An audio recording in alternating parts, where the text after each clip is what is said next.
Okey? Okey tu. Ya. Kalau kita lihat hari ini satu lagi isu besar lah yang digunakan oleh Perikatan Nasional Ya. tentang kadar OPR yang naik.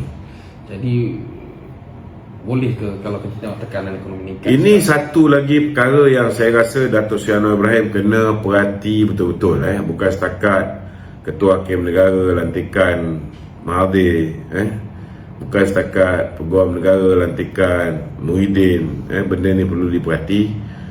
Governor Bank Negara ni pun kita kena perhati betul-betul. Governor Bank Negara ni orang yang melindungi ZT. Daripada tahun 2015 lagi, bila mana pihak berkuasa Singapura memberi signal tentang duit yang masuk dalam akaun keluarga ZT, governor ni dia tahu benda ni. Dan inilah governor yang dilantik oleh Tun Dr. Mahathir. Kita tak boleh biarkan mereka ini buat polisi sesuka hati yang membebankan rakyat. Sebab memang betul lah seperti mana yang YB Rafizi cakap, OPR ini yang menentukannya bank negara. Tetapi sekiranya orang yang diamanahkan menjaga bank negara ini, polisi-polisinya akhirnya menyebabkan rakyat membenci kerajaan, sewajarnya ianya juga perlu diberikan perhatian yang serius oleh pihak kerajaan, khususnya oleh Menteri Kewangan Datuk Seri Anwar Ibrahim. Jadi saya anggap dalam keadaan rakyat hari ini tenang, kita kena faham bahawa kuasa membeli rakyat hari ini berada di tahap yang sangat parah. Berada di tahap yang sangat parah. Kalau kita lihat dividen yang diberikan oleh tabung haji pun 3.1 is very low. Kita boleh faham ini berpunca daripada tahun lepas, bukan tahun ni, bukan tahun Datuk Seri Anwar Ibrahim menjadi Perdana Menteri ni, ianya daripada tahun yang sebelumnya. Namun keadaan semasa hari ini akibat daripada tonggang langgangnya negara, bila kita tidak ada orang yang betul seperti Mahathir dan juga Muhyiddin mentadbir ekonomi negara ni, kerosakan yang berlaku ni memberi kesan yang parah kepada rakyat. Dan kita lihat nak memulihkan tu, ianya memakan masa yang pasti akan menjadi sangat lama. Sementara tu kerajaan kena cari solusi-solusi yang boleh mengurangkan impak kepada rakyat. Dan OPR ini kalau naik, kita akan lihat jumlah yang perlu dibayar dalam bentuk pinjaman perumahan, jumlah yang perlu dibayar dalam bentuk pinjaman peribadi. Orang yang pinjam peribadi dengan bank rakyat contohnya, ada yang pinjam nak kahwin, ada yang pinjam nak buat itu, nak buat ini, memulakan perniagaan dan sebagainya. Kalau beban mereka nak bayar balik hutang ini bertambah, akhirnya yang akan kena maki kerajaan juga. Ini kerajaan kena teliti. Jadi kena pantau juga Governor Bank Negara ni, supaya mereka ni tak membuat keputusan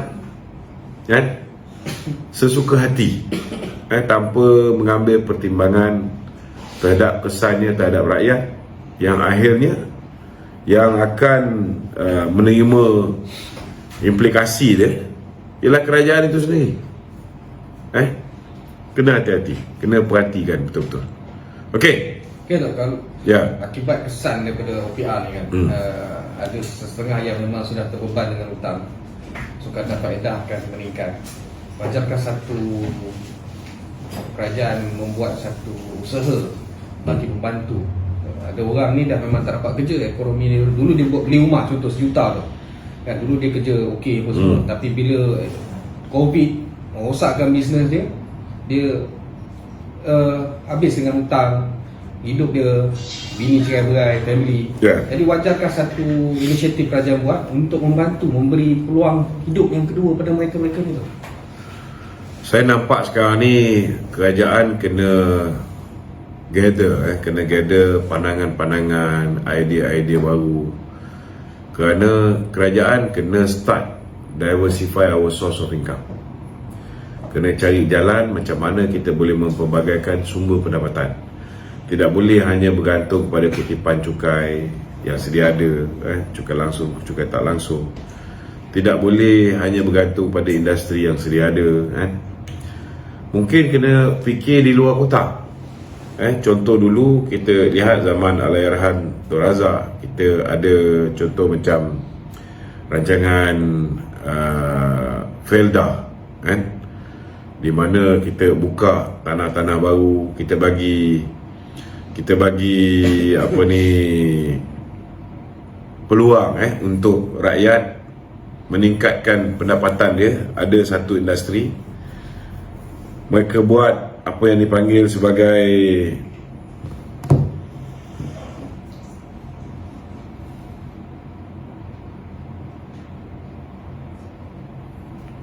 mereka buat rancangan Felda, kemudian Felkra dan sebagainya, Jadi sekarang ni saya nampak ada banyak peluang-peluang lain, terutamanya dalam usaha kita nak memastikan kita punya sumber makanan ini. Mungkin dah tiba masanya kerajaan fikirkan untuk buat macam Felda, macam Felkra, tapi dalam bentuk contohnya aquaculture. Kita masih lagi ada tanah, terutamanya di Sabah, terutamanya di kawasan-kawasan yang macam Pahang, daripada semua bertukar menjadi ladang, usangking dan sebagainya. Mungkin kita buka satu rancangan, tetapi bukan rancangan Felda, rancangan aquaculture, di mana apa ni, peternakan ikan, peternakan udang, peternakan apa ni, ada juga macam contoh macam di Langkawi, dia lebih gamat yang berbentuk perubatan, tetapi kita juga boleh buat gamat yang orang makan ni pun ada ni sebenarnya, yang harga dia cukup tinggi, ataupun daripada kita fikir tentang nak import telur dan sebagainya, mungkin dah tiba masanya kita buat rancangan sama macam Felda ni, tetapi bertumpu kepada produk-produk penternakan tertentu, yang bak kata orang tu macam dulu, mungkin kerajaan pernah usaha untuk buat national feedlot, mungkin bila bagi pada apa ni, syarikat tertentu, benda ni belum berjaya,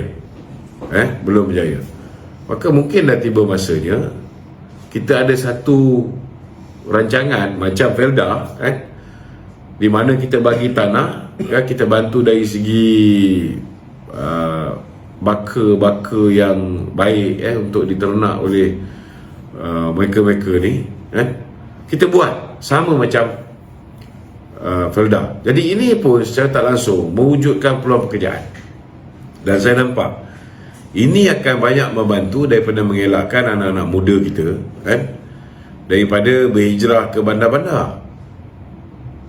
Kita boleh tukar konsep. Kalau dulu kita ambil orang, kita tak ada fikir tentang latar belakang pendidikan dia. Sekarang ni kerajaan pun dah memperkasakan TVET dan sebagainya, betul tak? Jadi sewajarnya ada macam inter-agency link up ini, yang boleh membuat penyelarasan.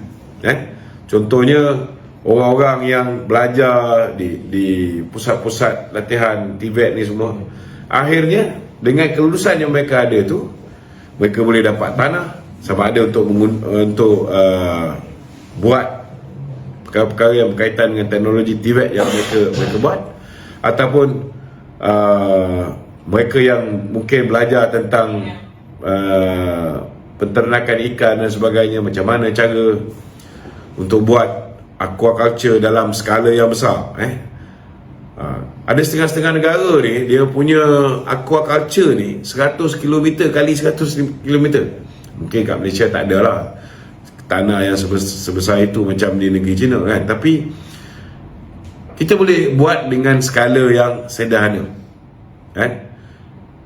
Kalau benda-benda macam ni kita start buat pada sekarang, saya yakin dalam jangka Kalau tak pun 5 tahun, 10 tahun kita akan nampak hasilnya. Kita akan ada rancangan-rancangan aquaculture, rancangan-rancangan ternakan yang boleh membantu untuk menyumbang kepada pendapatan negara, mewujudkan peluang pekerjaan, melahirkan lebih banyak usahawan-usahawan, dan secara tak langsung kita akan dapat memastikan barang-barang keperluan asas kita, makanan kita ni dapat kita hasilkan dengan harga yang lebih berpatutan. Kena berbanding dengan kalau kita harap dengan semuanya diimport. Benda ni penting lah. Kerajaan kena fikirkan benda ni. Okey.